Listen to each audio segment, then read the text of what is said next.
नमस्ते दोस्तों। नहीं, आज कोई कविता नहीं सुनाने वाला हूँ मैं आपको, ना कोई शेर व शायरी का सेटअप है ये। बात आज भी हम लोग इंग्लिश की ही करेंगे और आज तो हम आइल्ट्स की बात करेंगे। IELTS, IELTS, international English language testing system. आप लोग जानते हैं मैक्सिमम कंट्रीज़ में वीज़ा के लिए एक मैंडेटरी कंडीशन है कि 9 में से 6 या 6.5 के ऊपर इसमें मार्क्स आपको आना ज़रूरी है। अब रेगुलरली तो बहुत सारी वेबसाइट्स हैं, ब्रिटिश काउंसिल, आईडीपी ऑस्ट्रेलिया और कैम्ब्रिज यूनिवर्सिटी, ये तीनों मिलके ये एग्जामिनेशन ले रही है। कुछ लोग कहते हैं कि आईडीपी की एग्ज़ाम आसान होती है, ये सारे भ्रम हैं दोस्तों। ब्रिटिश काउंसिल, आईडीपी और कैम्ब्रिज यूनिवर्सिटी तीनों मिलके ये एग्जामिनेशन लेती है और सभी जगह पे यूनिफॉर्मिटी है एग्जामिनेशन की और पेपर्स और क्वेश्चंस की जो इसमें पूछे जाते हैं।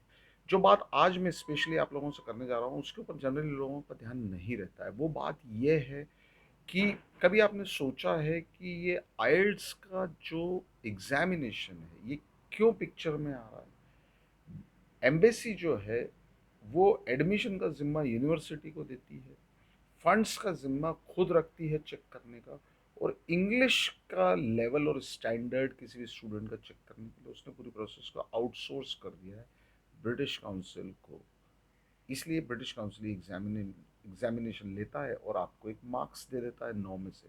अब आपको ये समझना होगा कि ये एग्जामिनेशन क्यों लिया जा रहा है। दो कारणों से लिया जा रहा है।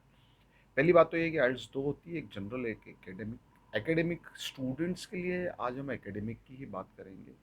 ये एग्जामिनेशन इसलिए लिया जा रहा है क्योंकि वहाँ पे समाज में तो जीने के लिए इंग्लिश की ज़रूरत है ही आपको, क्योंकि इंग्लिश स्पीकिंग कंट्रीज़ है। लेकिन दूसरा रीज़न ये है कि प्रोजेक्ट बेस्ड स्टडी होती है। कंट्री जैसे कि यूके है, ऑस्ट्रेलिया है, कनाडा है, यूएसए है, न्यूजीलैंड है। तो जब आप वहाँ पे पहुँच जाते हैं एज अ स्टूडेंट वीज़ा मिलने के बाद, तो जब आपको प्रोजेक्ट लिखना होता है तो वो जो इंग्लिश रिक्वायर्ड है उन प्रोजेक्ट्स को लिखने की, एक्चुअली उसी की चेकिंग आईएलटीएस अभी एक छोटी सी मात्रा में आपकी करने की कोशिश करता है। हम लोग लगे पड़े रहते हैं पता नहीं क्या क्या, कोहेजन और कोहेरेंस और लेक्सिकल रिसोर्सेज और ग्रामर, पता नहीं किस तरीके से हम लोग तैयारी करते हैं और कौन से रिसोर्सेज को यूज़ करते हैं। कैम्ब्रिज के रिसोर्सेज सबसे ज़्यादा ऑथेंटिक माने जाते हैं आइल्स के। लेकिन यदि आप ध्यान से गूगल पे चेक करने जाएंगे तो सारी यूके की, अमेरिका की, ऑस्ट्रेलिया की, कनाडा की यूनिवर्सिटीज़ कैसे प्रोजेक्ट्स में लैंग्वेज को यूज़ करें इंग्लिश को और क्या क्या चीज़ें उसमें आनी चाहिए, इसके ऊपर एक बहुत लंबा मटेरियल उन लोगों ने डाल रखा है। वही मटेरियल है जो आपके आइल्स की तैयारी के लिए ज़रूरी है। एकेडमिक वर्ड लिस्ट है। एकेडमिक वर्ड लिस्ट की कहानी को पढ़िए आप इंटरनेट पे, आपको पता चलेगा केवल 550 शब्दों की लिस्ट है एकेडमिक वर्ड लिस्ट, जो कि थीसिस में या प्रोजेक्ट्स में शब्द यूज़ होते हैं उन सबको इकट्ठा किया गया और एक छोटी से कलेक्शन के ऊपर न्यूजीलैंड की यूनिवर्सिटी के एक प्रोफेसर को पीएचडी अवार्ड की गई। वो लिस्ट आपके पास होनी चाहिए क्योंकि वो मैक्सिमम यूज वर्ड्स हैं जो कि प्रोजेक्ट्स में आते हैं और आपके आइल्स की राइटिंग और स्पीकिंग में आपके द्वारा यूज़ किए जाने चाहिए। इसके अलावा क्रिटिकल थिंकिंग क्या होती है, क्रिटिकल राइटिंग क्या होती है, जब तक आप लोगों को ये चीज़ें पता नहीं चलेगी तब तक आप आइल्ट्स में एक ज़बरदस्त स्कोर नहीं कर पाएंगे। आज मैं ऐसे बैठा था यहाँ पर शाम को तो ये चीज़ मुझे ध्यान में आई तो मैंने सोचा ये मैं आप लोगों से शेयर करता हूँ। और इसके अलावा काफ़ी सारे नोट्स मैंने तैयार किए हैं आप लोगों के लिए आइल्ट्स को लेकर के, जो जनरली लोगों को मालूम नहीं होते हैं। आइल्ट्स की मार्किंग आप जानते हैं, task achievement, coherence and cohesion, lexical resources और ग्रामेटिकल रेंज एंड एक्यूरेसी, ये मेन रिसोर्सेज हैं, ये मेन पॉइंट्स हैं जिनके आधार पर आपकी मार्किंग ब्रिटिश काउंसिल कर रहा है जब आप आइल्ट्स एग्जामिनेशन देने जाते हैं। लेकिन इंडिविजुअली आपको समझना होगा कि टास्क अचीवमेंट जो है वो actually overview, data to support your view, purpose और पैराफ्रेजिंग से बनता है, पहला।